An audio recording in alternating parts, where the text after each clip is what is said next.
In 1392, the Joseon dynasty was on the edge of becoming great.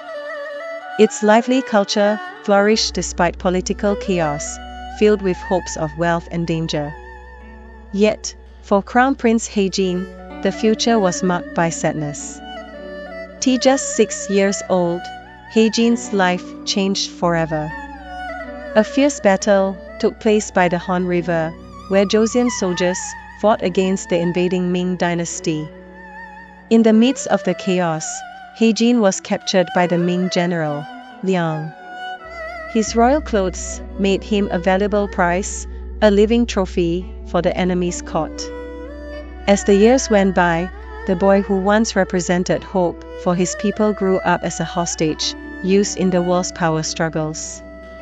In the lavish Ming palace, Haejin learned about diplomacy, fighting, and strategy, but he always longed for the love of his homeland and the family he had lost.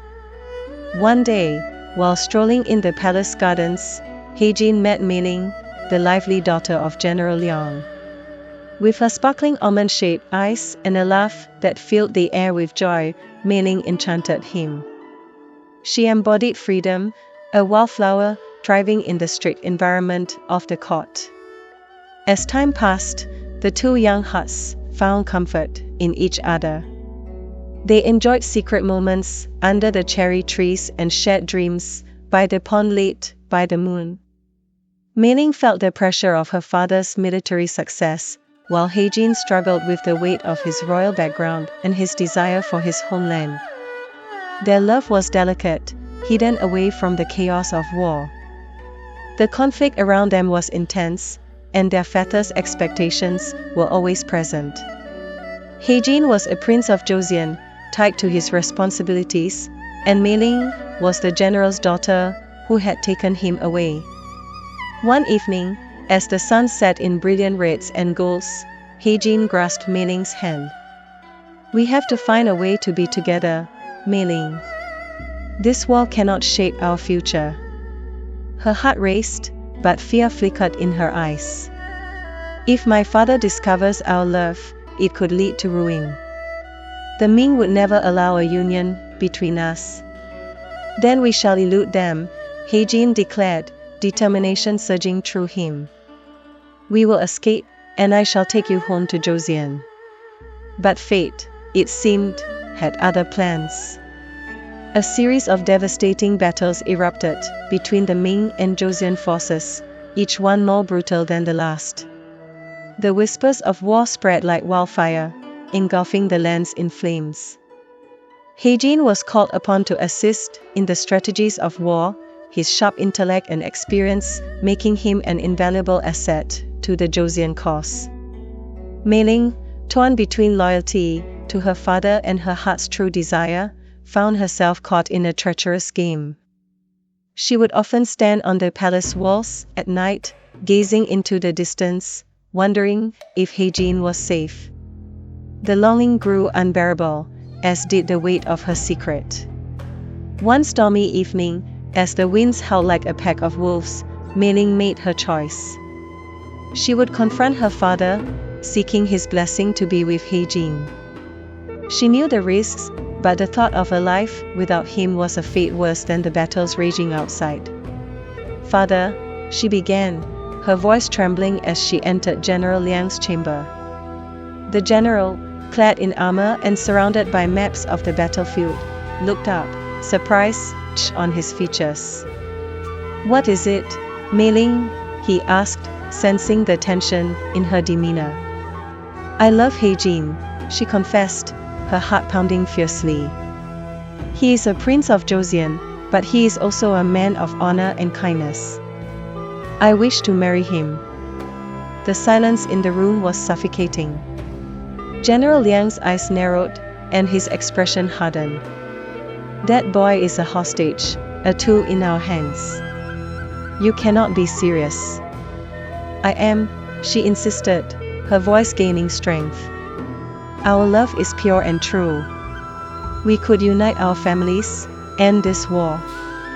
"Enough," he roared, slamming his fist on the table. "You will not disgrace our family with such notions." The Joseon prince is our enemy. Heartbroken, Mei Ling left the chamber, her spirit crushed. She could not lose He-jin, not now. The next day, she resolved to find him and tell him the truth, that they were destined to be apart, at least for now. Meanwhile, He-jin was embroiled in the chaos of battle, strategizing alongside his generals.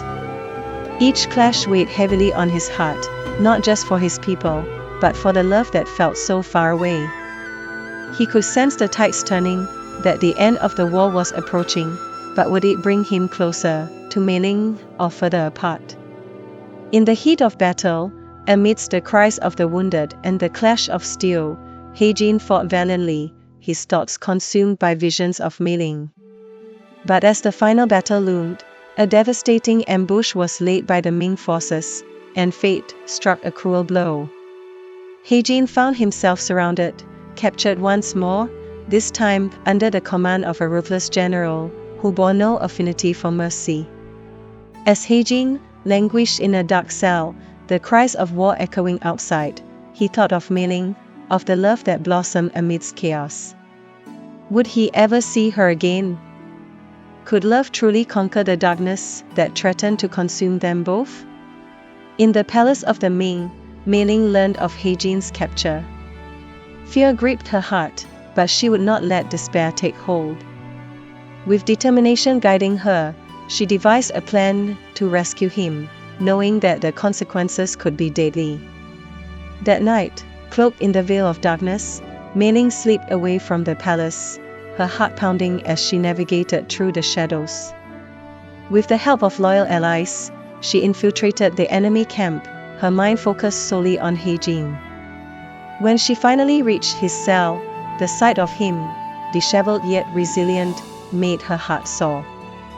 He-jin, she whispered urgently, her fingers trembling as she unlocked the door. He looked up, shocked to see her. Mei Ling. How did you? There's no time, she interrupted, pulling him toward the exit. We must go, now.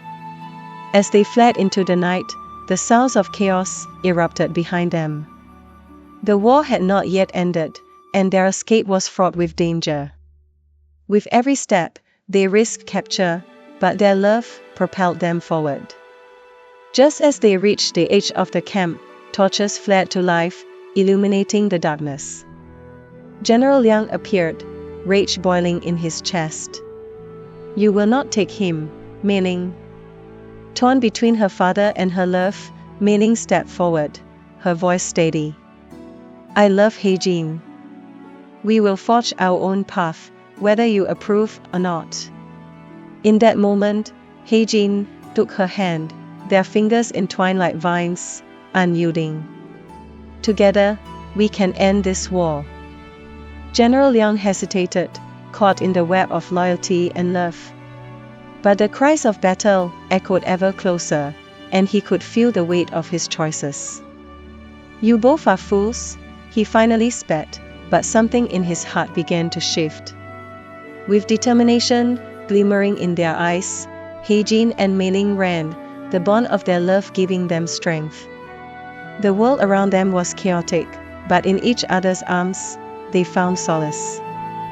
As dawn broke over the horizon, the war raged on, but for He-jin and Mei Ling, a new battle had begun, the battle for their future.